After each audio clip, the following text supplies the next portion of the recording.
switch topics slightly onto writing. So Okay. it's kind of my specialty.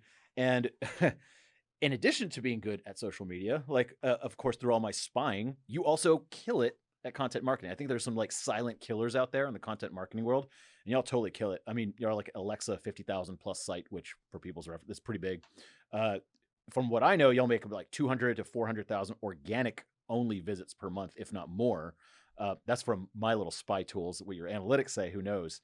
Um, did y'all go down that content marketing path originally, or did y'all start with paid, or how'd y'all start out Yeah, with man, content? I'm Beardbrand's bootstrapped, and we started. I mean, we legit started zero. I don't have rich parents. I've Mm-hmm. got middle class parents, but they Mm-hmm. didn't give me anything. Mm-hmm. So it was just a grind from day number one. And when you start off and you have no money, you do the things that you have time for. So time is social media, creating videos, and organic content. Mm-hmm. So that's how we essentially started, was blogging and YouTube and Tumblr, and because we had no money, we couldn't buy ads.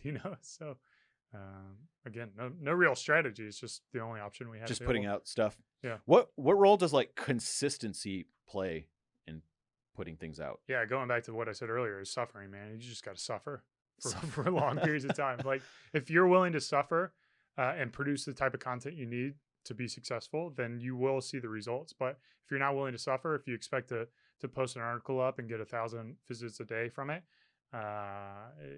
you know, you're not huh. going to make it. You're not going to make it, really, because it is a grind, like a 2 or 3 or sometimes like 4 year grind to really start seeing traction. That's amazing. And so in terms of writing, so e-com stores are kind of interesting when it comes to writing. Um, how do you write product descriptions? So you got all the stuff. I think you have some of your stuff like Oh yeah. behind you, all that thing.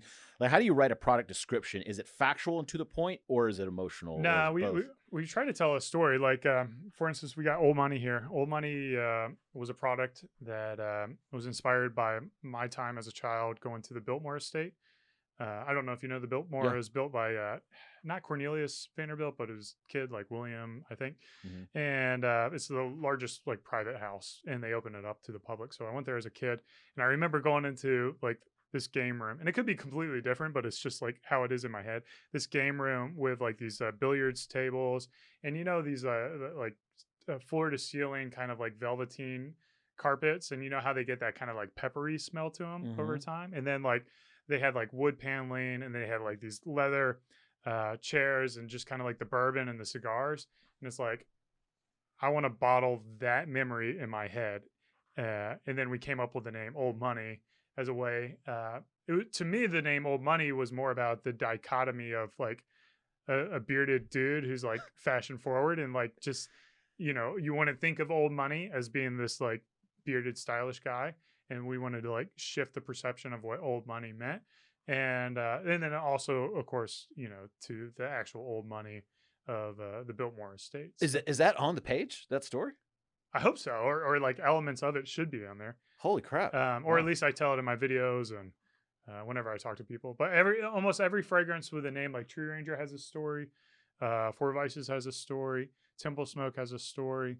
Um, Now, do people actually read these stories, or is it just kind of just like marketing bullshit? Kind of. I mean, they're real stories. Like, they're like Tree Ranger. The story behind that is I was drinking with one of my buddies up in Washington, and he's a forester for Washington State, Hmm. and we're drinking beers, having a good time. And maybe I had a couple too many beers. I couldn't remember what he did. Like, for the life of me, I could not remember the word forester, and I was just struggling for like minutes trying to come up. I'm like, what the? And they're all laughing. They're not telling me what he does. I'm like, what are you, like some kind of tree ranger or something like that? And so the name, I was just like, well, that's a pretty cool name, like Tree Ranger. Like, and I Google it, like no one's ever said the Tree Ranger before in like the history of mankind. It's been like used in a sentence, but never like Tree Ranger.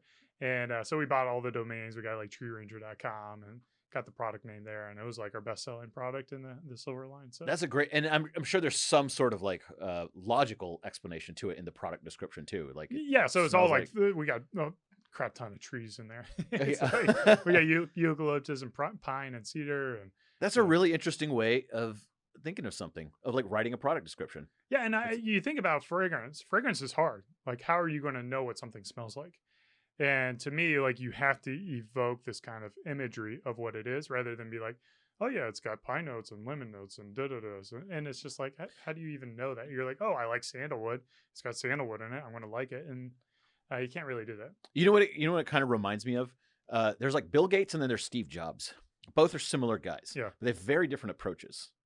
I don't think one's any better or different than it's just, it is what it is. But Bill Gates is very analytical. And I feel like he would describe a fragrance as like, it comes in 8 ounces. Yeah. It has this, it has a scent the of features. this. Yeah. The features.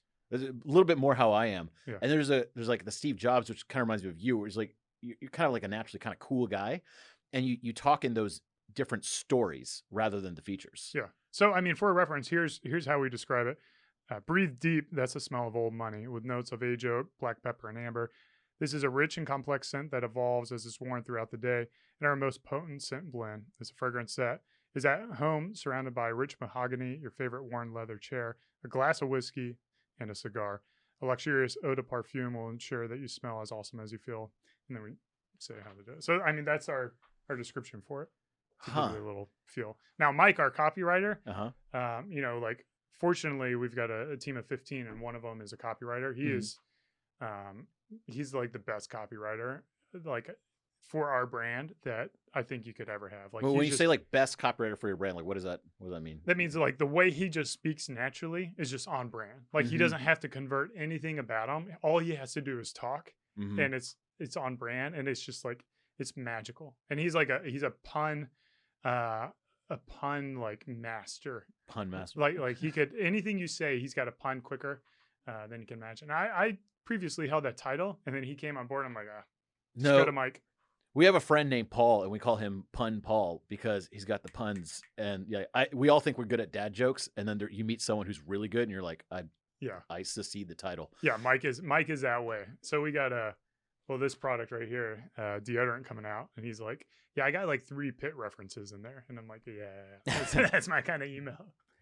Dude, your haircut's hilarious. By the way, every time I look at it, you look like if a Chevy Tahoe was a person. Yeah. I got a couple locked and loaded over here. Yeah.